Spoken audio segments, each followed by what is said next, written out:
स्वागत है दोस्तों जेएस नोवेल वर्ल्ड में, जहां हर कहानी में छुपा एक रोमांच, हंसी के ठहाके और थोड़ी सी ट्रिल। तो तैयार हो जाइए, क्योंकि अब शुरू होने वाला है एक नया किस्सा जो आपको ले जाएगा हंसी और रोमांच से भरी इस दुनिया में। मेरा भाई कौन? मैं तेरा बाप हूँ। रोहन की नकल देखकर यंग मास्टर पैन ने जोर से कहा, सुन, मेरा बाप पैन दशन है।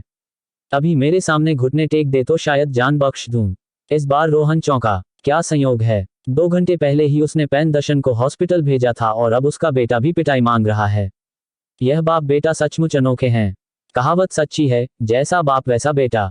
नीचता भी जेनेटिक होती है। यह बाप बेटा बिल्कुल एक जैसे हैं। रोहन को अपने बाप के नाम से डरा हुआ देख यंग मास्टर पैन और घमंडी हो गया। हरामी बच्चे, अब डर गया ना? जल्दी मेरे पैरों के नीचे से निकल और कौन कर गा। रोहन होश में आया और सीधे हाथ से थप्पड़ मार दिया। गाना गा अपनी भूतनी की। तेरा बाप भी आए तो मारूंगा। अफसोस, तेरा बाप अब आ नहीं सकता। थप। यंग मास्टर पैन के दूसरे गाल पर भी लाल निशान पड़ गया, बाईं तरफ के ज्यादातर दांत टूट गए। इस बार उसने साफ देखा कि थप्पड़ कैसे आया। अरे, यह सचमुच कर रहा है। उसकी आंखें फैल गईं, दर्द भी भूल गया, पूरा शरीर सुन्न हो गया।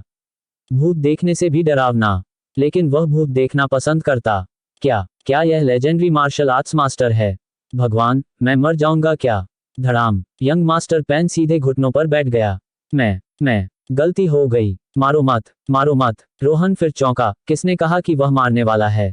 इतना डरने की जरूरत नहीं। लेकिन ऐसे स्कूल बुली के लिए रोहन को कोई सहानुभूति नहीं थी। अगर आज छोड़ा तो भविष्य में और लड़कियां इसका शिकार होंगी। रोहन सोच ही रहा था कि यंग मास्टर पैन ने टेबल पर फ्रूट नाइफ देखी, उठा, दौड़ा, नाइफ पकड़ी और रोहन पर वार किया। मौत मांग रहा है। रोहन की आंखें सिकुड़ी और सीधा मुक्का मारा। फ्रूट नाइफ रोहन से अभी 10 सेंटीमीटर दूर थी कि यंग मास्टर पैन उड़ गया। हवा में खून उगला, जमीन पर गिरा और बेहोश हो गया। अगर इस self proclaimed young master pan ने हत्या की मंशा न दिखाई होती तो रोहन शायद हाथ न चलाता। उसने बेहोश लड़के को देखा, लाचारी से सिर हिलाया, लिन श्रेया का हाथ पकड़ा और गाइडेंस ऑफिस से निकल गया। कैफुली सोच रहा था कि बच गया कि ठंडी आवाज आई। आगे क्या करना है पता होगा। उम्मीद है श्रेया का नाम साफ कर दोगे, वरना सबसे पहले तुम मरोगे। जी। कैफुली कांपा। पुलिस को फोन करने का ख्याल था, लेकिन रोहन की आवाज सुनकर उम्मीद खत्म हो गई। Lin city first hospital, inpatient department. पैन दशन मम्मी की तरह लिपटा दर्द से कराह रहा था। बेडसाइड पर आकर्षक सेक्रेटरी एलिम की स्थिति रिपोर्ट कर रही थी। एलिम के अपोलोजाइज न करने की खबर सुनकर पैन दशन गुस्से से लगभग बेहोश हो गया। डैम, क्या यह लावण्या हमें दोनों डुबोना चाहती है? ब्यूटी प्रोडक्ट्स की कंपनी पैनशी ग्रुप से टकराना चाहती है, जीना छोड़ दिया क्या? किसी को भेजो, जो करना हो करो, एलिम ग्रुप को दबाओ। सेक्रेटरी ने नोट किया। जाने वाली थी कि पास का फोन बजा। पैन दशन का फोन था। चोट की वजह से सेक्रेटरी संभाल रही थी। कॉलर आईडी देखकर सेक्रेटरी चौंकी और फोन थमा दिया। बॉस, ऊपर से कॉल है। यह सुनकर पैन दशन भी कांपा, घबरा कर बोला, जल्दी उठाओ और कान पर लगाओ। सेक्रेटरी लियू, हाँ, मैं ठीक हूँ। हम क्या? क्यों? एलिम पर नेगेटिव इम्पैक्ट हटाओ। नहीं, मैंने मना नहीं किया, बल्कि पूरी तरह सहमत हूँ। ठीक है, thank you secretary Liu. Phone रखते ही पैन दशन का चेहरा मौत जैसा हो गया। समझ नहीं आ रहा था कि मामला ऊपर तक कैसे पहुंचा और एलिम को नुकसान न पहुंचाने का सख्त ऑर्डर है, वरना पैनशी ग्रुप की पूरी जांच होगी। एलिम तो कुछ साल पुरानी कंपनी है। ऐसे हाई लेवल कनेक्शन कैसे? क्या एलिम के पीछे कोई बड़ा बैकिंग है? एलिम से टकराना नहीं हो सकता तो एक सिक्योरिटी गार्ड से तो निपट सकते हैं ना। लेकिन पोश एक हाथ से पलटने वाला याद करके अनजाने में कांपा। उसे भी छेड़ना नहीं चाहिए। लगता है प्लान सोचकर करना पड़ेगा। 502, नया पेशेंट आ रहा है। नज आई और पास वाले बेड की चादर ठीक की। पैन दशन तुरंत गुस्सा हो गया। यह रूम उसने बुक किया था, फिर दूसरा पेशेंट क्यों? रेन फैमिली के सिक्योरिटी उसे सीरियस नहीं ले रहे, अब हॉस्पिटल की नस भी इज्जत नहीं कर रही। डैम, लिन सिटी में वह पैन दशन कब इस लेवल पर गिरा? नज ने पैन दशन को इग्नोर किया और घायल को व्हीलचेयर पर लाकर रख दिया। पैन दशन अभी गुस्सा था, लेकिन जब देखा कि नया पेशेंट भी मम्मी की तरह बैंडेज में लिपटा है तो थोड़ा अच्छा लगा। लगता है सबसे दयनीय वह नहीं, कोई और भी है। नया पेशेंट पैन दशन की मम्मी शक्ल देखकर जोर से हंसा। भाई, तुम भी पीटकर यहाँ आए हो? पैन दशन जवाब देने वाला था कि सोचा, यह आवाज जानी पहचानी लग रही है। डैम, यह उसके बेटे की आवाज जैसी क्यों है? जितना सोचा उतना वैसी ही लगी, इसलिए पैन दशन ने जल्दी पूछा, तेरा नाम क्या है? मम्मी यंग मास्टर पैन को कॉन्फिडेंस आया। भाई, मेरा नाम शायद नहीं सुना होगा, लेकिन मेरे बाप का नाम जरूर सुना होगा। तेरा बाप कौन है? पैन दशन का चेहरा पूरी तरह काला पड़ गया। यह टोन, बोलने का तरीका, घूमती आंखें, बिल्कुल उसका बेटा। लेकिन कंफर्म करने को पूछा। यंग मास्टर पेन हंसा। भाई, मेरा बुरा जरूर जानते होगे। वह महान पेन दशन है, पैनशी ग्रुप का मालिक। इम्प्रेसिव ना? हम अजनबी लग रहे हैं लेकिन अच्छे से रहो, मेरे साथ घूम सकते हो। लिन सिटी हाई स्कूल में सब मुझे जानते हैं। पेन दशन का चेहरा लाल हो गया। पैनशी ग्रुप, लिन सिटी हाई स्कूल, यह उसका बेटा ही है। भाई, मेरी आइडेंटिटी से हैरान हो? यंग मास्टर पेन घमंड से बोला। अगले पल पेन दशन भड़क गया। मम्मी बैंडेज भूलकर दर्द सहते हुए बेटे के गाल पर थप्पड़ मारा। हरामी मूर्ख, मैं तेरा भाई कौन? मैं तेरा बाप हूं। ऐसा बेटा होने से दीवार पर उड़ेल देता। यंग मास्टर पेन चौंका। अगर अब भी न समझे तो सचमुच मूर्ख है। हिचकिचाकर बोला, डैड। भाग, मैं तेरा डैड नहीं। यह आवाज सुनकर यंग मास्टर पेन को यकीन हो गया। वह पेन दशन से लिपटकर जोर से रोने लगा। डैड, मेरी जिंदगी कितनी दुखी है, तुम्हें कुछ करना होगा। पेन दशन ने बेटे को गले लगाया और उससे जोर से रोया। तेरे डैड के लिए कौन करेगा? हॉस्पिटल में क्या हो रहा है, रोहन को पता नहीं था। वह लिन श्रेया के साथ स्कूल यार्ड में घूम रहा था। स्कूल में फिर कदम रखकर रोहन को पुरानी यादें आईं। 3 साल पहले वह हाई स्कूल सेकंड ईयर में था। अगर वह घटना न हुई होती तो अब कॉलेज में होता। लेकिन 3 साल पहले की घटना ने उसे वह फेज स्किप करा दिया। उम्र में बाकी स्कूल में थे, वह किलिंग आज सीख रहा था। उम्र में बाकी लव कर रहे थे, वह डेथ फॉरेस्ट में सरवाइव कर रहा था। उम्र में बाकी खुशी से हंस रहे थे, वह वुल्फ पैक में घुसकर लीडर का सिर काट रहा था। वह रोहन दूसरों से अलग था और जिंदगी का रास्ता भी अलग। भाई रोहन, आज सब कुछ के लिए थैंक यू। लिन श्रेया कपड़ों का किनारा घबरा कर खींचते हुए बोली। रोहन के पास चलते दिल तेज धड़क रहा था। क्या भाई रोहन को याद है जब उसने किस किया था? याद है तो क्या उसे अनवर्थी समझेंगे? सोच से लौटकर रोहन ने हल्की मुस्कान दी। लिन श्रेया के सिर पर थपथपाया और मजाक किया। थैंक यू क्यों? अचानक आया देखकर अजीब नहीं लगा? लिन श्रेया हंसकर रोहन को चमकती ईमानदार आंखों से देखा। मुझे मतलब नहीं क्यों आए, बस यकीन है कि स्वर्ग ने मदद के लिए भेजा है। रोहन स्पीचलेस हो गया। यह लड़की सचमुच भोली है। अगर क्लासमेट्स की बात ना सुनी होती तो पता नहीं क्या होता। किस्मत सचमुच रहस्यमय है। भाई रोहन, आज घर पर डिनर करोगे? लिन श्रेया ने ईमानदारी से सुझाया, आंखों में मासूम चमक थी। यह सुनकर रोहन चौंका और असहज हो गया। इतनी स्ट्रेटफॉरवर्ड लिन श्रेया शायद नहीं। शायद नहीं श्रेया, हमने अभी, वह हकलाया। बात खत्म होने से पहले लिन श्रेया बोली, डैड के ब्रेस्ट लान हेड मीट बॉल्स बहुत टेस्टी हैं, तुम्हें पसंद आएंगे। रोहन ने राहत की सांस ली। ओह, सिर्फ डिनर के लिए इनवाइट कर रही थी, मैं तो दिमाग कहीं और ले गया। भाई रोहन चिंता से बोली, सांस क्यों ली? क्या लगता है हमारे घर का खाना अच्छा नहीं? रोहन ने हाथ हिलाकर शर्माते हुए हंसा। नहीं नहीं, बस सोच में पड़ गया था। चलो घर चलते हैं। लिन श्रेया की आंखें उत्साह से चमकी। स्कूल नहीं है, छुट्टी का टाइम नहीं हुआ ना? और तुम डॉम में नहीं रहती? रोहन ने पूछा। ऐसा हुआ है तो डॉम में कैसे रहूं? सुबह रूममेट्स ने मेरा सामान बाहर फेंक दिया। लिन श्रेया लाचारी से बोली। यह सुनकर रोहन गुस्सा हो गया। मुझे डॉम ले चलो, देखूं किसने सामान फेंका। वह बोला। भाई रोहन, जरूरत नहीं, कल से बाइक से आना जाना कर लूंगी, डॉम की जरूरत नहीं। लिन श्रेया बोली। उसकी जिद से साफ था कि घटना ने कितना प्रभाव डाला है। यह देख रोहन को डीन को दिए इंस्ट्रक्शंस याद आए। यकीन था कि डीन ठीक कर देगा, कल से लिन श्रेया नॉर्मल लाइफ जी सकेगी। किंगशुई विलेज लिन सिटी के बाहर पहाड़ों से घिरा, जहां सिग्नल मुश्किल से आते थे। यह लिन श्रेया का गांव था। दोनों स्कूल से टैक्सी लेकर गांव आए। 1.5 घंटे लगे। रोहन सोचने लगा कि बाइक से कितना समय लगेगा। गांव का रास्ता ज्यादातर सुनसान था, लाइट नहीं, लोगों का नामो निशान नहीं। ऐसी मासूम लड़की रोज इस रास्ते बाइक से स्कूल जाती है, सोचकर रोहन चिंतित हो गया। कल तक स्कूल का मामला न सुलझा तो डीन कैफुली को मजा चखाएगा, वरना लिन श्रेया को विला में शिफ्ट कर देगा, जगह काफी है। विला लिन सिटी नंबर 2 मिडिल स्कूल के पास है, 15 मिनट की वॉक, बेस्ट सॉल्यूशन। आखिर एक पुरानी मिट्टी की ईंट वाली घर के सामने रुके। खिड़कियों पर अखबार चिपके थे, दरवाजे में छेद, छत में दरारें। रोहन सोच सकता था कि बारिश में लिन श्रेया को कितनी तकलीफ होती होगी। चेहरा लाल करते हुए लिन श्रेया बड़बड़ाई। भाई रोहन, हम अमीर नहीं हैं, घर भी पुराना है, उम्मीद है बुरा नहीं लगेगा। रोहन मुस्कुराया और बिना हिचकिचाहट अंदर घुस गया। गंभीरता से बोला, श्रेया, इंसान की इज्जत पैसों से, घर से या स्टेटस से नहीं तय होती, बल्कि अपनी टैलेंट इस्तेमाल करके सार्थक जिंदगी जीने से। कुछ लग्जरी विला में रहते हैं लेकिन कुत्तों से बदतर, कुछ बेघर हैं लेकिन दिल देश और अपनों से भरा। घर तो घर है, फैमिली खुश है तो कैसा भी चलेगा। यह सुनकर लिन श्रेया की आंखें चमक उठी, गहरी समझ आई। उसने रोहन को गौर से देखा और जोर से सिर हिलाया। भाई रोहन, बात दिल में उतर गई। मैं कोशिश करूंगी। इतना कहकर लिन श्रेया घर में दौड़ी, पिता को पुकारा, डैड दोस्त लाई हूं। भाई रोहन के लिए लान हेड मीट बॉल्स जरूर बनाना। दहलीज पार करते ही स्वादिष्ट खुशबू आई, रोहन की भूख जग गई। चारों तरफ देखा तो पूरी दीवार सर्टिफिकेट से भरी थी, सब लिन श्रेया के नाम। लगता है श्रेया अच्छी स्कॉलर है। अरे श्रेया, घर कैसे आ गई? स्कूल में नहीं होना चाहिए। किचन से धूप से सांवला आदमी निकला, रोब और मोटा एप्रन पहने, लिन श्रेया को देख हैरान हुआ। पिता को चिंता ना हो इसलिए लिन श्रेया झूठ बोली, स्कूल में आज लाइट चली गई, छुट्टी मिल गई, जल्दी घर आ गई। लिन श्रेया का पिता लिन टिएजू ने मान लिया। फिर उसने आदमी की शक्ल देखी, भौहें सिकुड़ी। वह हमेशा हाई स्कूल डेटिंग के खिलाफ था। हैरान हुआ कि बेटी बॉयफ्रेंड घर लाई। उलझन में बांस की छड़ी उठाए और सख्ती से बोला, यह आदमी कौन? कितनी बार कहा है इस उम्र में डेटिंग नहीं। आज लान हेड मीट बॉल्स नहीं बनेंगे, कोई डिश नहीं। लिन टिएजू पूरा किसान था, ट्रेडिशनल सोच वाला, जल्दी गुस्सा हो जाता। यह लिन श्रेया को मुश्किल में डाल गया।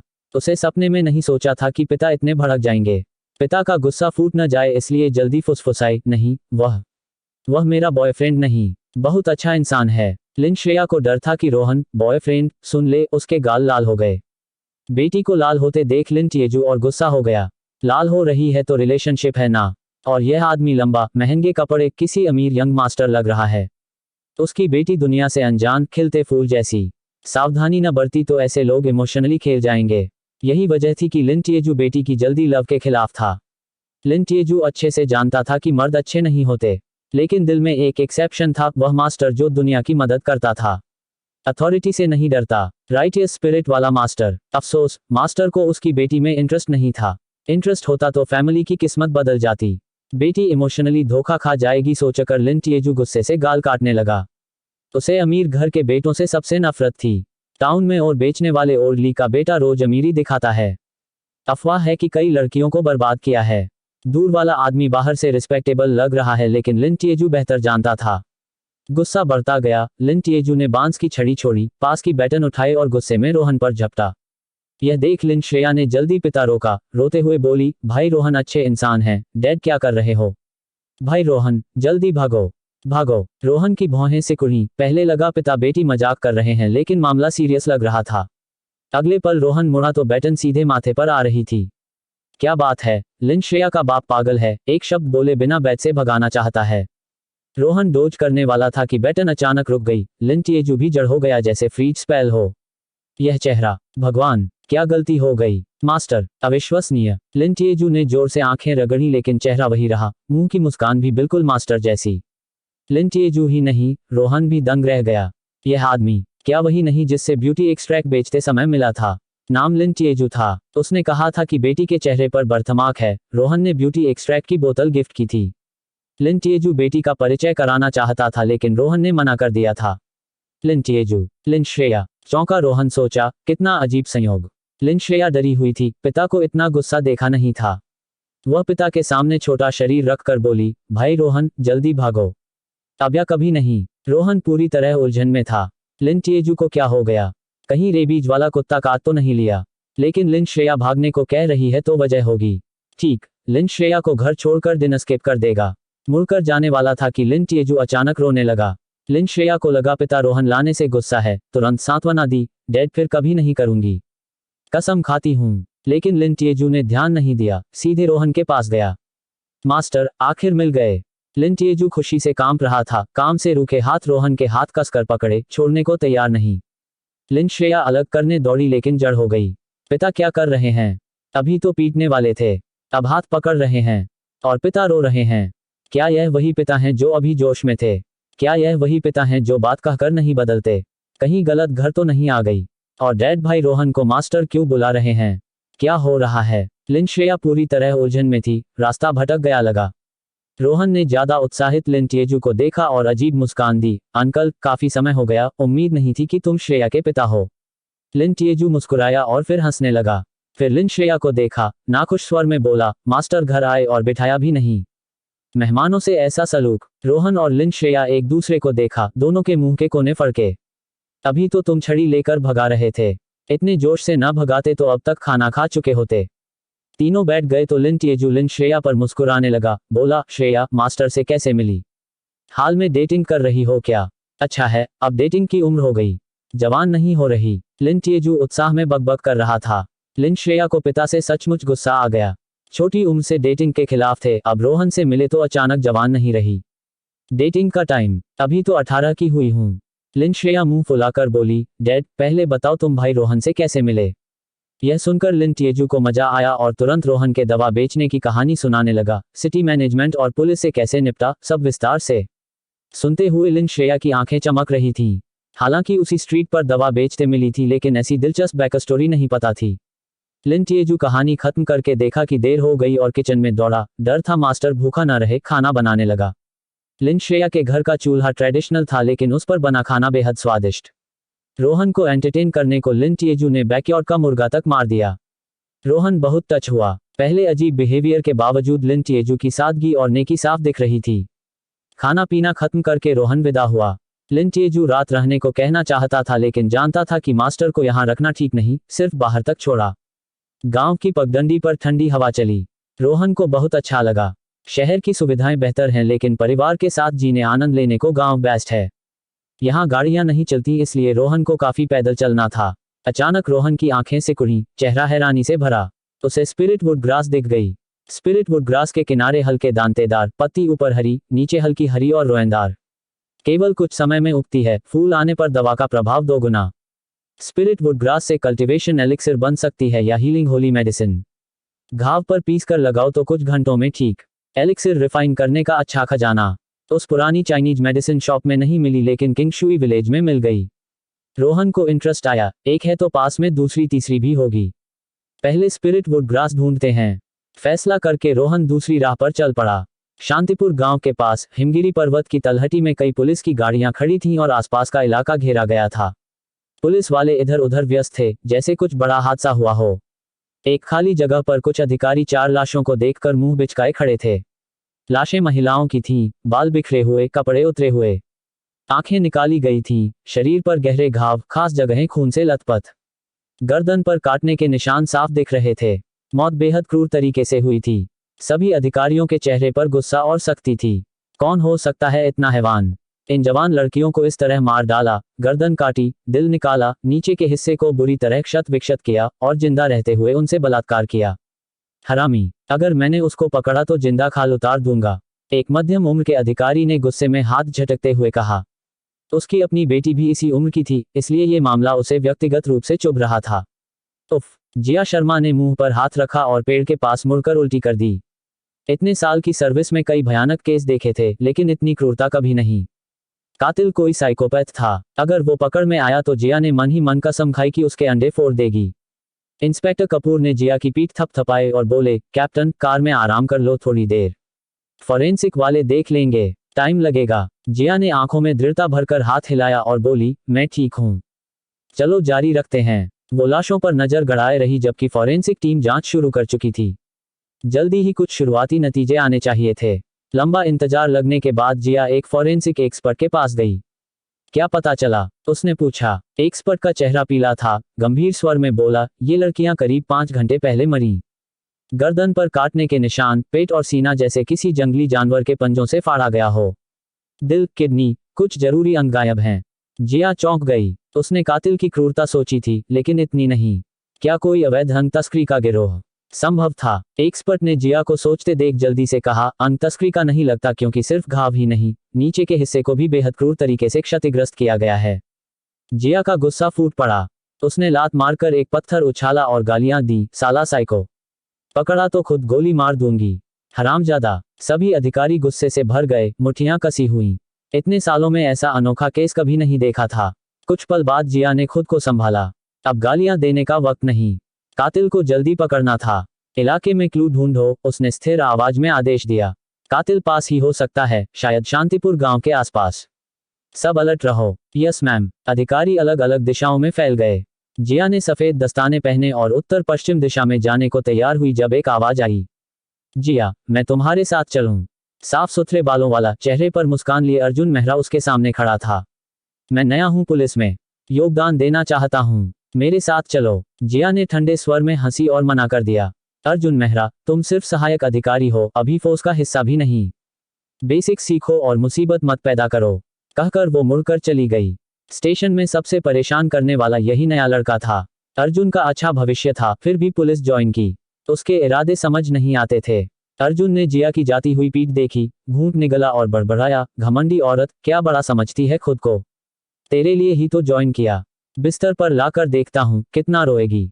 बड़बड़ाते हुए वो एक सुनसान जगह चला गया। अगर क्लू मिल गया तो जिया उसे नए नजरिए से देखेगी। इधर रोहन ने कुछ और स्पिरिट वुड ग्रास की जड़ें इकट्ठी कर ली थीं। मूड अच्छा था, वो पर्वत की तलहटी की ओर चल पड़ा। आज अच्छा रहा, ट्रिप वर्थ थी। कुछ तो रिया की किस्मत का असर है। सोचते हुए कुछ मिनट चला तो नाक में खून की तेज गंध आई। कुछ हुआ पास में। परगेटरी आइलैंड पर अनगिनत लोग और जानवर मारने की वजह से रोहन की खून की गंध की पहचान बहुत तेज हो गई थी। गंध से पता चल रहा था कि एक नहीं, कई मौतें हुई हैं। खून की गंध का पीछा करते हुए अचानक दाहिनी ओर से सरसराहट की आवाज आई। लोग यहाँ। रोहन ने मुड़कर देखा ही था कि एक चमकीले हेयर स्टाइल वाला यूनिफॉर्म में आदमी झाड़ियों से निकला। रोहन को देखते ही अर्जुन मेहरा पीछे हटा। इस जंगल में पुलिस के अलावा कोई और हो तो कातिल ही होगा। कातिल इतना क्रूर है, बंदूक के सामने भी नहीं डरेगा, सोचकर उसने जल्दी से बंदूक निकाली और रोहन पर तान दी। हिलना मत। रोहन की आंखों में नाराजगी आई। वो तो बस गुजर रहा था, ये बंदूक क्यों तान रहा है। और यूनिफॉर्म से लग रहा था नया नया अधिकारी है। बंदूक नीचे करो, मैं बस गुजर रहा हूँ, रोहन ने बेफिक्री से कहा। अर्जुन ने नाक सिकुड़ी, मत समझो मुझे नहीं पता। तुम ही कातिल हो। उन लड़कियों के साथ ये सब तुमने किया ना। साला वाकई बीमार हो। सच में बस गुजर रहा हूँ। मानो या ना मानो, मुझे फर्क नहीं पड़ता। रोहन ने झुंझला कर कहा, मुड़ा और चल दिया। ऐसे लोगों से उलझना उसकी बुद्धि कम कर देगा। खूनी घटना से भी दूर रहना चाहता था। कुछ कदम चला ही था कि पीछे से गोलियां चलीं। गोलियां उसके पैरों के पास जमीन में लगी, लेकिन कोई नहीं लगी। रोहन मुड़ा, आंखों में गुस्सा। पल भर में अर्जुन के पास पहुंचा और जोरदार थप्पड़ मारा। छोड़ रहा था, अब हद कर दी। थप्पड़ से अर्जुन उछल गया। बंदूक हाथ में होने के बावजूद कातिल ने थप्पड़ मारा, ये विश्वास नहीं हो रहा था। घबराकर उसने बंदूक तानी और रेडियो पर बोला, सस्पेक्ट मिला, उत्तर पश्चिम में 300 मीटर। तुम खत्म हो, मुझे मारा। जानते हो मैं कौन हूं? बैकअप बुलाकर अर्जुन ने आत्मविश्वास से कहा। मुझे नहीं पता तुम कौन हो और तुम्हारा बाप कौन है ये भी मत बताना, अगर स्वर्ग का राजा भी हो तो भी रोहन मारेगा। और तुम असली पुलिस वाले लगते नहीं। मैं कुछ पुलिस वालों को जानता हूं, कोई ऐसा नहीं है। रोहन ने फिर थप्पड़ मारा और इस बार अर्जुन सच में डर गया। आह, अर्जुन चीखा, फिर धमकाया, तुम मर गए। मेरा बाप तुम्हें जेल में डाल देगा, मैं मार डालूंगा। अगले पल उसका हाथ खाली था और माथे पर ठंडी बंदूक लगी हुई थी। ट्रिगर खींचने की आवाज सुनकर मौत का डर पूरे शरीर में दौड़ गया। नहीं, मत मारो। अर्जुन कांप रहा था, सामने वाले की ठंडी मुस्कान देखकर सच में मौत नजर आ रही थी। अर्जुन मेहरा की आवाज है। उधर से, चलो। पास से आवाजें आईं। रोहन की आंखें सिकुड़ी, लेकिन घबराहट नहीं हुई, बल्कि ज्यादा पुलिस आने की उम्मीद थी। कपड़ों से लग रहा था ये औपचारिक नहीं, नया है। असली पुलिस आएगी तो सब साफ हो जाएगा। अगर सब ऐसे ही होंगे तो कुछ कहना नहीं। 10 सेकंड में 7-8 पुलिस वाले रोहन के चारों ओर आ गए। अर्जुन पर बंदूक तानी देखकर सब चौंके और अपनी बंदूकें निकाल लीं। गिर गए हो, बंदूक नीचे करो।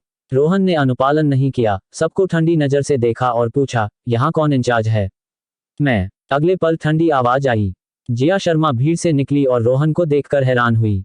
रोहन, तुम यहाँ क्या कर रहे हो? जिया को देखकर रोहन ने राहत की सांस ली और बंदूक उसे सौंप दी। बस गुजर रहा था, इस बेवकूफ ने कातिल समझ लिया। अपने सबॉर्डिनेट्स को संभालो। जिया ने अर्जुन को घूरा। पता था ये मुसीबत खड़ी करेगा, लेकिन इतनी जल्दी नहीं सोचा था। ठंडे स्वर में बोली, अर्जुन मेहरा, इधर आओ। अब सामने वाले के पास बंदूक नहीं थी। अर्जुन दौड़कर आया और चिल्लाया, सुनो सब, यही कातिल है। अभी मार दो। चुप, आदेश है मेरा। एक और शब्द बोले तो तुम्हें पहले गोली मारूंगी। जिया के चेहरे पर गुस्सा था। अर्जुन की आंखें फटी की फटी रह गईं। सोचा नहीं था जिया अजनबी का साथ देगी। न्याय कहाँ है? वो अभी स्टेशन में नया है, औपचारिक नहीं, लेकिन अपना ही है। जिया रोहन के पास आई, आंखों में जिज्ञासा भरकर बोली, अब बता सकते हो यहाँ क्यों हो, रोहन? रोहन ने हल्की मुस्कान दी, हाथ में स्पिरिट वुड ग्रास हिलाया और बोला, तुम्हें पता है मेरा दूसरा रूप? डॉक्टर हूँ, जड़ी बूटियां इकट्ठा करने आया था। बाकी तुम जानती हो। जिया ने सिर हिलाया। रोहन को थोड़ा जानती थी। कभी कभी बदमाश जैसा व्यवहार करता है, उसकी गांड पर थप्पड़ भी मार चुका है, लेकिन बुरा आदमी नहीं। ऐसा जघन्य अपराध नहीं करेगा। परिचित मिल गया तो रोहन ने सीधे पूछा, आगे क्या हुआ है? इतने पुलिस वाले क्यों? शांतिपुर गांव के पास कई मर्डर, तरीका बेहद क्रूर। कुछ घंटे पहले इमरजेंसी कॉल आई थी। चलो मेरे साथ देखो। जिया जानती थी रोहन सामान्य नहीं, मेडिकल स्किल्स कमाल की हैं, इसलिए न्योता दिया, शायद कुछ नया क्लू दे दे। रोहन ने सुना कि शांतिपुर गांव में हुआ तो न्योते के बिना भी जाना था। अब से रिया को रोज बाइक से स्कूल नहीं जाने देगा। खतरा बहुत है। अल्पविराम। क्राइम सीन पर पहुंचकर रोहन ने 4 जवान लड़कियों की लाशें देखी तो गुस्सा भर आया। हैवान, ज्यादातर लड़कियां 20 के शुरुआती दशक में थीं। शायद कॉलेज खत्म किया हो या अभी कर रही हों। जिंदगी के सबसे अच्छे दौर में, और कातिल ने इतनी क्रूरता की। बलात्कार ही नहीं, अंग निकाले, आंखें तक नहीं छोड़ी। रोहन उन्हें जानता नहीं था, लेकिन इंसान होने के नाते गुस्सा भर आया। रिया को रोज बाइक से स्कूल जाते सोचकर ही डर लग रहा था। चिंता मत करो, हम कातिल को जरूर पकड़ेंगे। जिया ने रोहन के कंधे पर हाथ रखकर ढाढ़स बंधाया। वो खुद भी उतनी ही गुस्से में थी, लेकिन गुस्से से क्या होता। कातिल को सजा देना जरूरी था। लंबे वक्त बाद रोहन शांत हुआ। आंखों में दृढ़ता भरकर उसने जिया को आदेश दिया, सब पुलिस वालों को वापस भेजो। जिया चौंकी, थोड़ा नाराज हुई, सोचा थोड़ी छूट दी तो बॉस बन रहा है। बोलने ही वाली थी कि अर्जुन की भद्दी आवाज आई, तुम खुद को क्या समझते हो, पुलिस चीफ? हमें भेज रहे हो? मेरे भाइयों से पूछो मानते हैं या नहीं। अर्जुन रोहन और जिया पर नजर रखे था। मौका देखकर भड़काने की कोशिश की। जिया को रोहन का इरादा नहीं पता था, लेकिन लीडरशिप दिखाते हुए बोली, रोहन, हम ड्यूटी पर हैं, बाधा मत डालो। मैं मास्टरमाइंड को तुरंत ढूंढ सकता हूं। रोहन की ठंडी आवाज ने जिया को रोक दिया। जिया को विश्वास नहीं हुआ। कातिल ढूंढेगा तुरंत? असंभव लग रहा था। क्या खुद को भगवान समझता है? दर्जनों लोग पूरे इलाके में ढूंढ चुके, कुछ नहीं मिला। लाशें जैसे आसमान से गिरी हों, कातिल बिना निशान छोड़े गायब। जल्दी क्लू मिलना मुश्किल। फिर भी रोहन इतने आत्मविश्वास से कह रहा था। क्या सिर्फ डींग मार रहा है? फिर भी रोहन की आवाज में कुछ था जो जिया को विश्वास दिला रहा था। रोहन हमेशा अलग करता है, ऐसी बातें करता है जो हंसी लगती हैं। शुरू में विश्वास नहीं करती थी, लेकिन हर बार रियलिटी ने थप्पड़ मारा है। जिया ने सोचा और लंबी सांस लेकर आदेश दिया, कपूर अंकल और मैं छोड़कर बाकी सब स्टेशन वापस जाओ। ये आदेश है। सब हैरान थे, कैप्टन सच में सबको भेज रही है? क्या सच में मानती है कि ये अकेला कातिल पकड़ लेगा? अगर कोई इतना अच्छा है तो पुलिस की क्या जरूरत? कैप्टन में अंधविश्वास सा लग रहा था। रहना चाहते थे, लेकिन कैप्टन की आंखों में अधिकार था।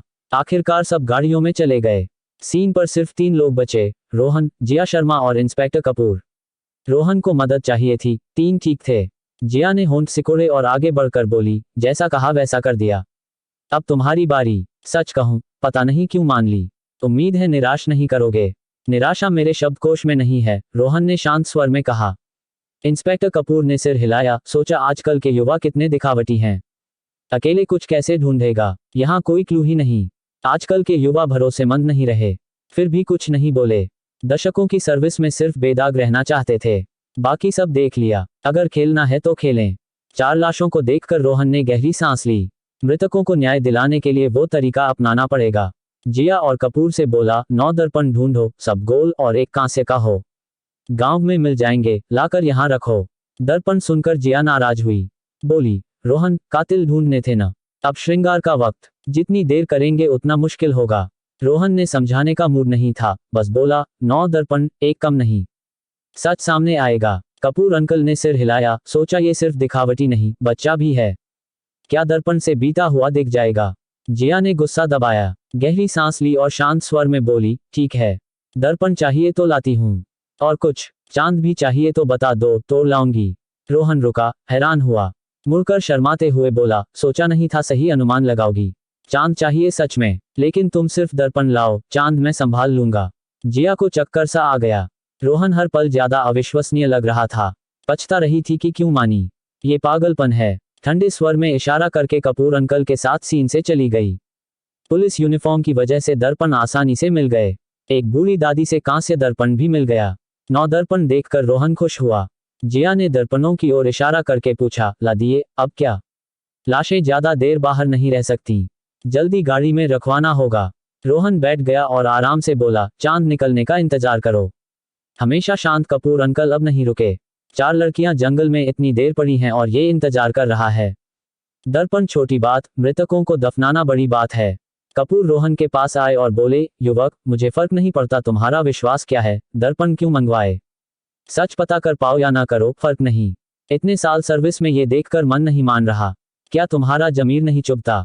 रोहन ने आंखें खोली, समझाना नहीं चाहता था। आसमान देखा, अंधेरा हो गया लेकिन चांद नहीं निकला। वक्त नहीं हुआ था। थोड़ा और इंतजार करो, बोला। इंतजार, इंतजार, इंतजार। किस बात का? इन बेचारियों की आंखें तक निकाल ली, अब आराम भी नहीं देने दोगे? कैप्टन, इसकी मत सुनो। लाशें गाड़ी में रखवाओ। कपूर अंकल का गुस्सा फूट पड़ा। हमेशा चुप रहते थे, अब रुक नहीं रहे। लेकिन जिया नहीं हिली। आसमान देख रही थी, जैसे कुछ होने वाला हो। औरत की छठी इंद्री सटीक होती है। तुरंत रोहन से पूछा, बस बता दो कितना वक्त? 10 मिनट, जवाब आया। अंकल, इतना इंतजार कर ही लिया। 10 मिनट और मेरे लिए कर लो, जिया ने समझाया। वो इस बड़े साथी का सम्मान करती थी। कपूर सालों से ईमानदार और सीधे हैं। अन्याय देखा तो चीफ हो या कोई, नहीं झुकते, इसलिए पास रखती थी। कपूर ने रोहन को देखा, नाक सिकुड़ी और बोले, ठीक है, 10 मिनट और देता हूँ। देखता हूँ क्या जादू करते हो।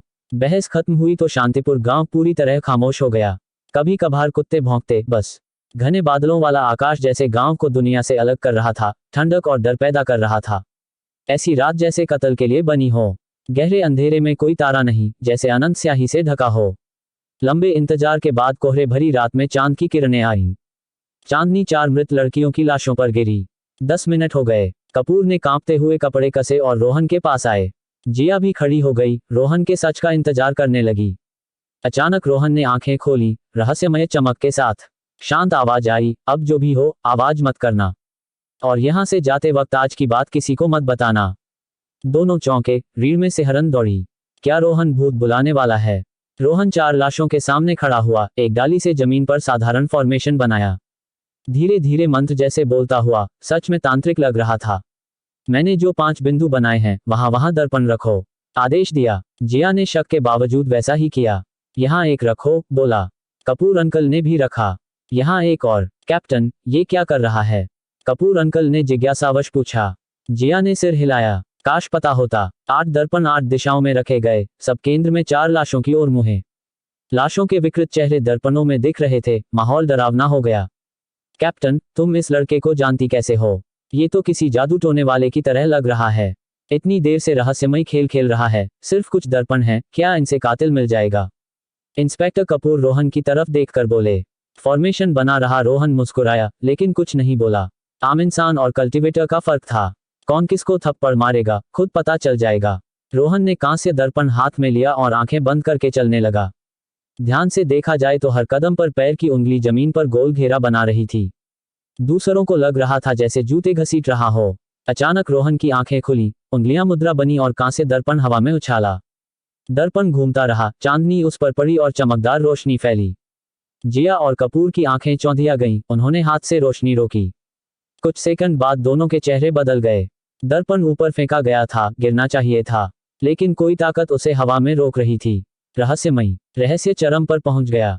रोहन को देखा तो उसकी आंखें तलवार जैसी तेज आसमान की ओर ताक रही थीं। तारे की रोशनी उसके शरीर पर बिखर रही थी, जैसे वो चांदनी में डूब गया हो। अचानक रोहन चिल्लाया, दर्पण जल चंद्रमा रे, उठो। दर्पण जल चंद्रमा रे सुनकर दोनों को लगा रोहन की ऊर्जा लगातार बढ़ रही है, जैसे कोई देवता उसके चारों ओर बादल घेरा बना रहे हैं। बादलों में घिरे रोहन की उंगलियां तेजी से मुद्राएं बना रही थीं। हवा में लटका कांस्य दर्पण रहस्यमयी तरीके से स्थिर हो गया। दर्पण में परी फूल दिखे, पानी में चांद समाये। भ्रम की दुनिया में कौन ज्यादा साफ है? जंगली सारस और आलसी बादल नकली नहीं हो सकते। रहस्य कोई खोलता है। दर्पण जल चंद्रमा रे, ब्रह्मांड बदलो, सच दिखाओ, शुरू। रोहन की हल्की चीख के साथ जमीन कांपने लगी। जिया और कपूर के चेहरे बदल गए, एक दूसरे को देखा तो दोनों की आंखों में गहरा सदमा था। उन्हें लगा ये अचानक भूकंप नहीं, क्योंकि संयोग बहुत था। पहले या बाद में नहीं, रोहन के शुरू कहते ही कांपा। दोनों सदमे से उबर पाते, 8 दर्पणों से 8 रोशनी की किरणें निकली और लटके दर्पण पर लगी। कैप्टन, देखा, ये दर्पण सच में। चुप, देखते रहो। जिया ने खुद को शांत रखा, लेकिन दिल में सदमे की लहरें उठ रही थीं। 20 साल की दुनिया की समझ उलट रही थी। क्या दुनिया में सच में देवता और भूत होते हैं? जिया की नजर रोहन पर गई, वो शांत लग रहा था, शरीर से हल्की दिव्य हवा निकल रही थी, रहस्यमयी और आकर्षक। क्या रोहन इंसान नहीं है? क्या वो देवता है? सोचकर जिया ने मुंह ढका, डर से चीख न निकल जाए।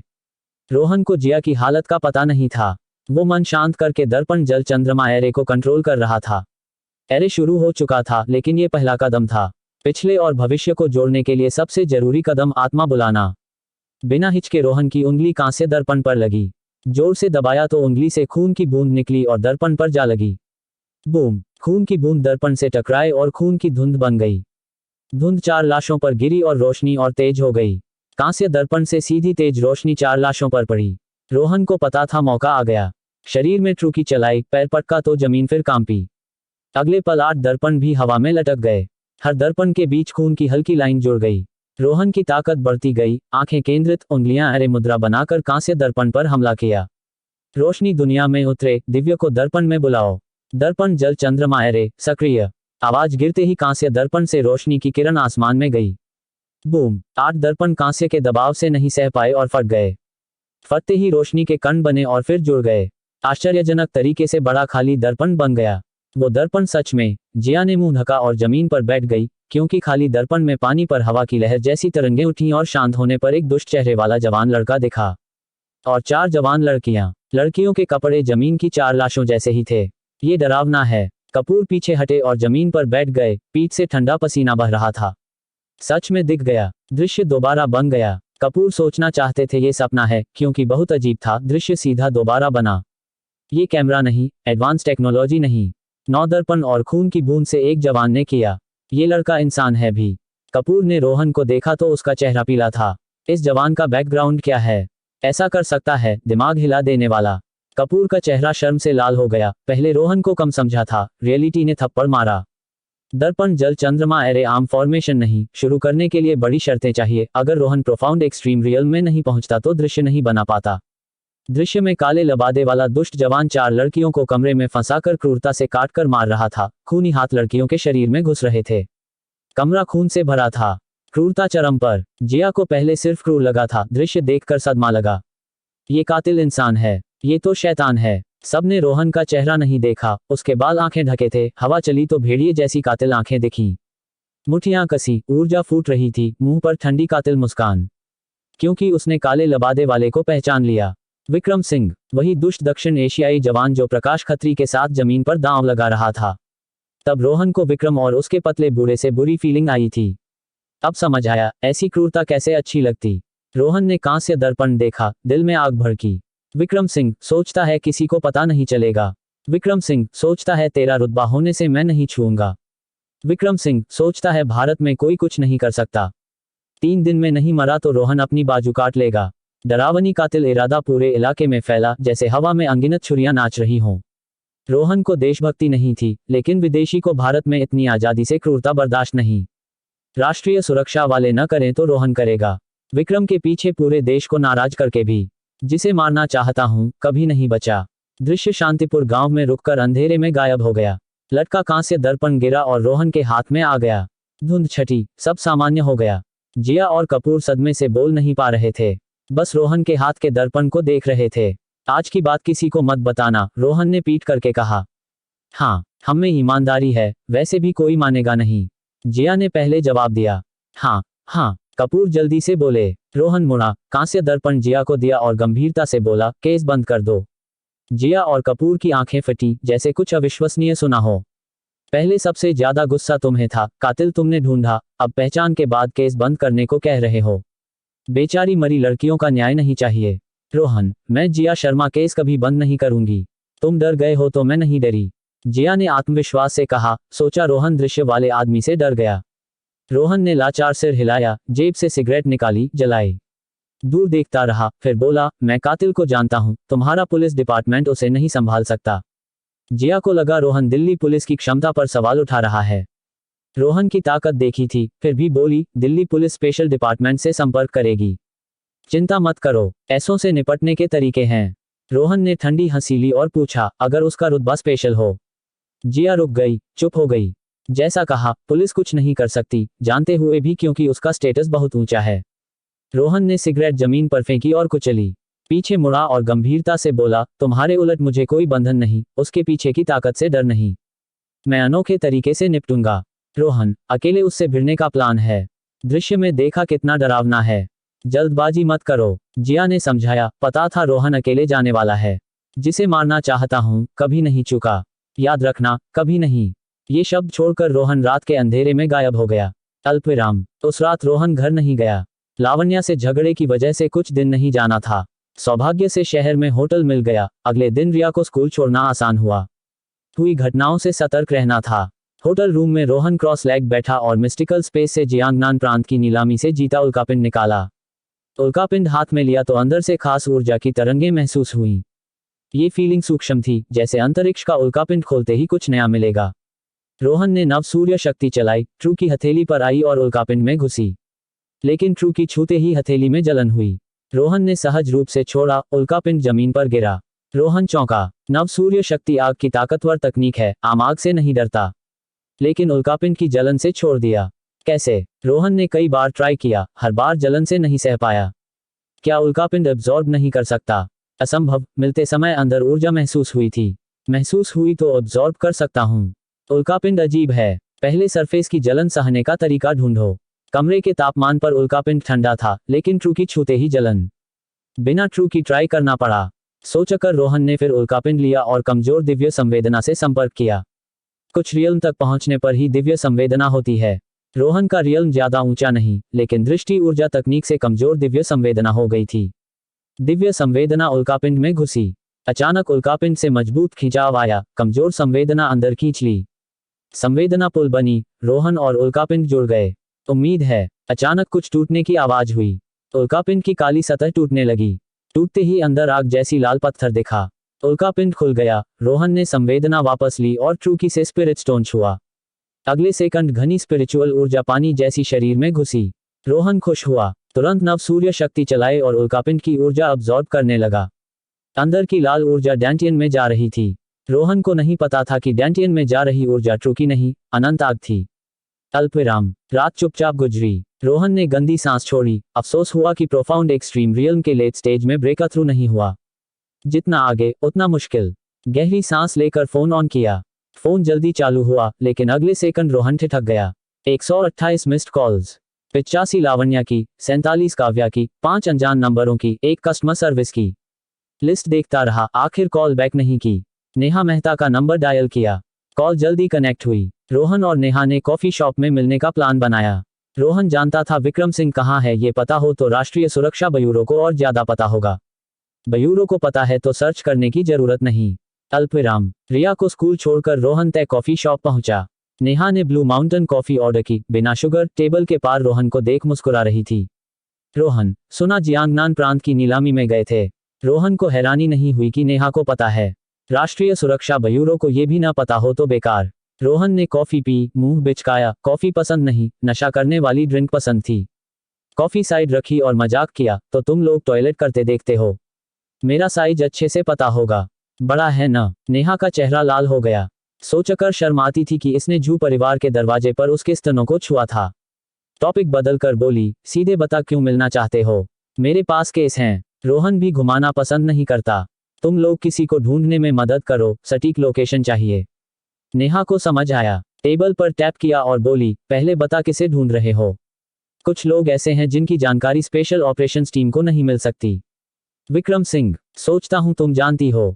नेहा चौंकी। सोचा था कोई देशवासी ढूंढ रहा, लेकिन विक्रम सिंह, उस रहस्यमयी परिवार का। विक्रम सिंह आम नहीं, उसके देश में लगभग राजसी स्टेटस, परिवार रहस्यमयी ताकत कंट्रोल करता है। भारत में आते ही राष्ट्रीय सुरक्षा की निगरानी में आ गया। क्या कर रहा पता नहीं, लेकिन हाल की हरकतें अजीब, कई बार स्पेशल फोर्स ट्रैक हो चुकी। विक्रम सिंह, चालुमफोंग? नेहा ने पूछा। रोहन ने सिर हिलाया, मुंह पर गंभीर कातिल इरादा। हाँ, उसकी जानकारी चाहिए। कुछ चीजों से नहीं बच सकता। नेहा को समझ आ गया इरादा क्या है। जल्दी बोली, रोहन, तुम आम नहीं हो पता है, लेकिन विक्रम सिंह परिवार से मत उलझो। विक्रम के पास कई मास्टर्स हैं, और खुद विक्रम ने कोई बुरी तकनीक सीखी है। ताकत बहुत बड़ी है। जाओगे तो मौत मांगोगे। रोहन की आंखें तेज चमकी। नेहा को देखकर बोला, बस जानकारी दो, बाकी तुम्हारा नहीं। एक बात और बताती हूँ, विक्रम सिंह विक्रम परिवार का इकलौता वारिस है। विक्रम परिवार उस देश में 1000 साल से खड़ा है। सोचते हो ऐसे फाउंडेशन हिला दोगे? रोहन, कुछ चीजें जल्दबाजी में नहीं होती। नेहा ने फिर समझाया। रोहन ने ठंडी हंसी ली। 1000 साल से खड़ा और कभी नहीं गिरा। है, अगर विक्रम पुराना परिवार का है तो भारत की जमीन पर इतनी आजादी नहीं मिलनी चाहिए। पुरानी कहावत, जो भारत को नाराज करे, दूर हो तो भी मारा जाएगा। नेहा की आंखें चमकी। सोचा था पर्सनल दुश्मनी, लेकिन अब देश के लिए लड़ाई। क्या विक्रम ने हाल में कुछ ऐसा किया जो ब्यूरो की नजर में नहीं आया? जांच करनी होगी। ब्यूरो की विक्रम की स्ट्रैटेजी बदलनी होगी। लंबे हिचके बाद नेहा ने सांस ली और सिर हिलाया। कोई विक्रम की जानकारी और लोकेशन फोन पर भिजवा देगा। अच्छा, दिल्ली में एक विला। पहले विक्रम और उसके लोग दक्षिण तट पर रहते थे, लेकिन दिल्ली में रहस्यमयी जगह पर कुछ हरकत लगी तो विला खरीदा। इस वक्त विला में एक मध्यम उम्र का आदमी गुस्से में टेबल पीटा। सामने खड़े विक्रम को ठंडे स्वर में बोला, कहा था ना हाल में कहीं मत जाना। विक्रम, मेरी बात समझ नहीं आती। विक्रम उससे डरता लग रहा था, आंखें नहीं मिला रहा। बोला, सर, रोक नहीं पाया। और मेरी तकनीक को महिलाओं की एसेंस से पोषण चाहिए, इसलिए तो उन 4 भारतीय महिलाओं को मार डाला। हाँ, मध्यम उम्र वाले ने लबादा लहराया और ठंडी हंसी ली।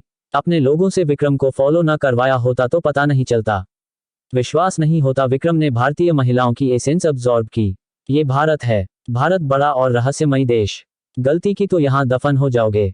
सर, चिंता मत करो। सीक्रेट तकनीक इस्तेमाल की, कोई पता नहीं लगा सकता। चारों को सुनसान जगह फेंक दिया। जब भारतीय ढूंढेंगे तब तक हम निकल चुके होंगे। विक्रम हंसा। थप्पड़। मध्यम उम्र वाले ने सीधा थप्पड़ मारा। अगर विक्रम परिवार का इकलौता वारिस न होते तो छोड़ चुका होता। भारत का खतरा नहीं समझते। भारत तुम्हारी सोच से ज्यादा डरावना है। चेहरा छूकर विक्रम की आंखों में पल भर कातिल इरादा चमका, लेकिन जल्दी छिपा लिया। फिर बोला, सर, समझ नहीं आता भारत से इतना क्यों डरते हो? हमारे दक्षिण एशिया में भारत को पूर्व एशिया का बीमार आदमी कहते हैं ना? मध्यम उम्र वाले ने ठंडी हंसियां ली। पूर्व एशिया का बीमार आदमी? है, बीमार जागा तो दहाड़ने वाला शेर बन जाता है। कुछ सोचकर बोला, अपने लोगों से तुम्हारा मेस क्लीन न करवाया होता तो पता चल जाता। विक्रम चौंका और डरा। लगभग पता चल गया था। फिर सोचा, पता चल भी जाए तो क्या? वो विक्रम परिवार का इकलौता वारिस है। कौन छुएगा? भारत में मार डाला तो भारतीय क्या करेंगे? कुछ कमजोरों के लिए उसे मारेंगे। विक्रम परिवार की दुश्मनी आम आदमी नहीं सह सकता। Thank you sir. Thank you मत करो। चेतावनी है, अगले दिनों बाहर मत निकलो। मुझे राजधानी जाना है। सावधान रहो, कुछ अजीब हुआ तो कॉल करो। Yes sir. विक्रम सोचता रहा और चला गया। मध्यम उम्र वाला मुड़ा, उसका चेहरा डरावना दिखा। पता नहीं क्यों, हमेशा मुसीबत की फीलिंग आ रही थी। विक्रम की हरकत की वजह से, या वो जगह खुलने वाली है। कल उसके लोगों ने राष्ट्रीय सुरक्षा वालों को ड्रग दी थी। विक्रम का मामला छिप जाना चाहिए। उस जगह पर मुसीबत आने वाली लग रही थी। इधर रोहन को नेहा का मैसेज मिला। मैसेज में विक्रम परिवार की जानकारी, हाल की लोकेशन और वर्तमान ठिकाना सब था। राष्ट्रीय सुरक्षा की जांच कमाल की। फोन बंद करके रोहन ने कपड़े बदले। रात हुई तो अंधेरे में गायब हो गया। बाहर बारिश शुरू हो गई। रात ने पूरी दिल्ली को ढक लिया। बारिश में खून की हल्की गंध थी। बारिश की रात, कत्ल की रात। रोहन के जाने के बाद नेहा अंधेरे से निकली, बड़बड़ाए, इतना भारी कातिल इरादा अकेले उनसे भिड़ने वाला है। अगर रोहन ने विक्रम को मार डाला तो मामला बड़ा हो जाएगा। तुरंत किसी को रोकने भेजो।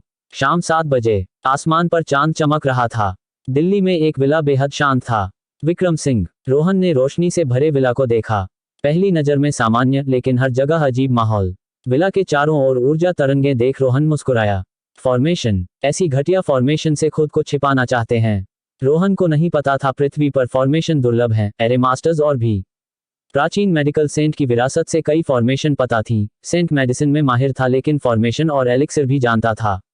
रोहन को फॉर्मेशन के अंदर कई ताकतवर मौजूदगी महसूस हुई। विला में कई मास्टर्स थे। अगले पल रोहन ने ट्रू की चलाए और हवा में उछला।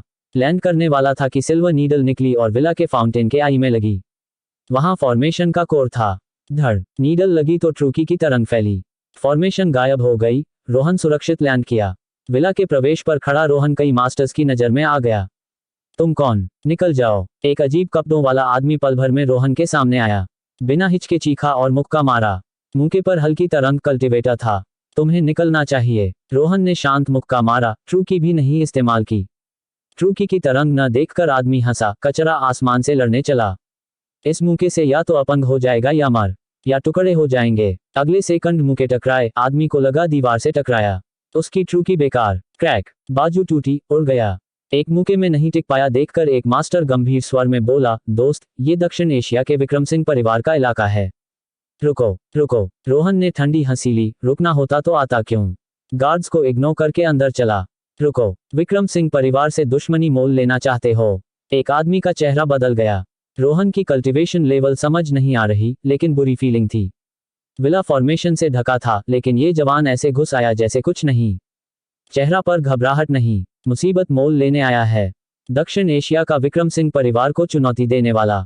भारत में भी ताकतवर लोग विक्रम परिवार को जानते हैं। अगले सेकंड कई आदमियों ने कमर से बंदूकें निकाली और रोहन पर तान दी। रोहन पल भर ठिठका। कल्टीवेटर्स बंदूक इस्तेमाल करते हैं? कैसे? रुक, इन बंदूकों में कुछ अजीब है। रोहन ने देखा बंदूकों में हल्की बिजली की चिंगारियां, खास ऊर्जा तरंगें। क्या कल्टीवेटर्स के लिए स्पेशल बंदूकें? बहुत संभव। ग्रुप लीड करने वाले गंजे आदमी से बुरी ऊर्जा निकल रही थी। बोला, एक कदम और बढ़ाया तो पछताओगे। खतरनाक ऊर्जा महसूस करके रोहन ने स्पेशल बंदूकों पर नजर डाली। बंदूक से खेलना? पता नहीं, 3 साल बंदूक के साथ सोया हूं। रोहन ने कदम बढ़ाया, मुंह पर मुस्कान आदमी की आंखों में देखकर बिना भाव कहा, पता है, मुझे बंदूक तानने वाले पसंद नहीं। जिन्होंने तानी, अच्छा नहीं हुआ। कोई मरा, कोई बेकार हुआ, कोई पागल। हाँ, मतलब क्या? रिएक्ट करने का वक्त नहीं मिला। रोहन अपनी जगह से गायब। अगले सेकंड हाथ में कई बंदूकें थीं। गेटकीपर्स ने अपने हाथ देखे, बंदूकें कहाँ? ये लड़का लेट हुआंग रैंक रियल में है। रिएक्ट का वक्त नहीं। रोहन ने गोली चलाई। बैंग। पहली गोली चलाई, बंदूक से ऊर्जा निकली। अगले सेकंड बैरल से बैंगनी रोशनी की किरण निकली, चारों ओर बिजली की चिंगारियां। किरण आदमी पर लगी तो बिजली पूरे शरीर पर फैल गई, इलेक्ट्रिक नेट बना दिया। रोहन चौंका। अब समझ आया क्यों हिचकिचा रहे थे और ऊर्जा तरंगें क्यों। कल्टीवेटर्स के लिए स्पेशल बंदूकें। गोली लगी तो ट्रू की इस्तेमाल नहीं कर पाएगा, बिजली की ताकत से हिल नहीं पाएगा। हाथ की स्पेशल बंदूक देख रोहन मुस्कुराया। विक्रम परिवार नाम का सही, ऐसी खजाना आत्मरक्षा के लिए। पहले नहीं सुना, लेकिन अनुमान लगाया कि कुछ लेवल तक के कल्टीवेटर्स पर ही असरदार, वरना बहुत पावरफुल होती। बैंग बैंग बैंग, कई गोलियां चली, सब इलेक्ट्रिक नेट में फंस गए। ये बंदूक अच्छी है, बहुत मेहनत बचाती है। रोहन मुस्कुराया। स्पेशल बंदूकें मिस्टिकल स्पेस में डाल दी। एंट्रेंस वालों से निपटकर रोहन ने विला की ओर ट्रूकी की लहर भेजी। गेट ट्रूकी से उड़ गया। विला में घुसने वाला था कि नेहा मेहता सामने आ गई। नेहा को देख रोहन हैरान हुआ और सीधे पूछा, तुम यहाँ क्या कर रही हो? नेहा की आंखों में गंभीरता थी, बोली, तुम्हें बचाने आई हूं। अब भी वक्त है, चलो। चलो? क्यों चलूं? विक्रम सिंह की जान लेने आया हूं, अभी नहीं ली तो क्यों चलूं? रोहन की ठंडी आवाज हवा में गूंजी। नेहा को समझाने वक्त नहीं, बस बोली, विक्रम सिंह को मार नहीं सकते, मारोगे नहीं। जल्दी चलो। रोहन कुछ कहने वाला था कि आकर्षक आवाज आई, मेरे यहाँ आया जाया ऐसे ही जाता है, विक्रम सिंह। अगले सेकंड रोहन ने विक्रम सिंह और पहले वाले काले लबादे वाले बूढ़े को अंदर से निकलते देखा। विक्रम ने रोहन को देखा तो मुस्कान बढ़ गई। मैं तो बाद में तुम्हें ढूंढने वाला था, लेकिन खुद दरवाजे पर आ गए। ऐसे में आज ही निपटा देता हूं। ठीक। तो दोस्तों, ये था आज का सफ़र जेएस नोवेल वर्ल्ड के साथ, जहां हर कहानी में होता है ट्विस्ट और थोड़ी सी मस्ती। अगर आपको मज़ा आया हो तो लाइक, शेयर और सब्सक्राइब करना ना भूलें। मिलते हैं अगले एपिसोड में। तब तक बने रहिए जेएस नोवेल वर्ल्ड के अद्भुत दुनिया के साथ।